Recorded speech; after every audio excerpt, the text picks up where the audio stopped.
সংবাদ শেষ করব সাভারে ব্যতিক্রম ধর্মী বউ শাশুড়ির মেলার খবর দিয়ে। সাভারে গণস্বাস্থ্য কেন্দ্রে আয়োজন করা হয়েছে ব্যতিক্রম ধর্মী বউ শাশুড়ি ও বয়স্ক মেলা। প্রতি বছর ডিসেম্বর মাসের শেষ সপ্তাহে গণস্বাস্থ্য কেন্দ্রের উদ্যোগে আয়োজন করা হয় এই মেলার। এতে বিভিন্ন এলাকা থেকে আমন্ত্রণ জানানো হয় শাশুড়ি ও বউদের। সাভার সংবাদদাতার পাঠানো তথ্য ভিডিও নিয়ে রেজান করিমের ডেস্ক রিপোর্ট। গণস্বাস্থ্য কেন্দ্রের মাঠে বউ শাশুড়ির মেলার উদ্বোধন করেন গণস্বাস্থ্য কেন্দ্রের নির্বাহী পরিচালক সাইফুল ইসলাম।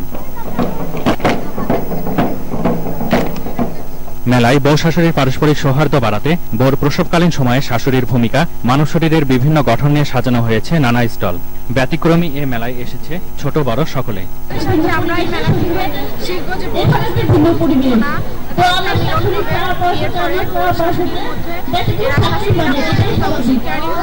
বউ শাশুড়ির মধ্যে সম্পর্কের ভিত গাঢ় করতে এ আয়োজন বলে জানালেন মেলার আয়োজক। আজকের দিনের হাওয়া পাল্টে গেছে, বদলে গেছে, মানুষ এটা জানে।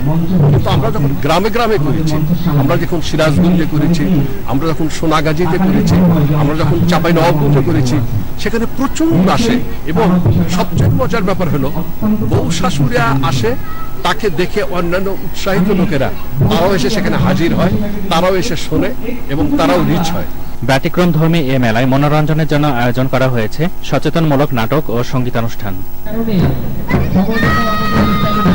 রেজওয়ান করিম, মোহনা, ন্যাশনাল ডেস্ক। সংবাদ শেষ করা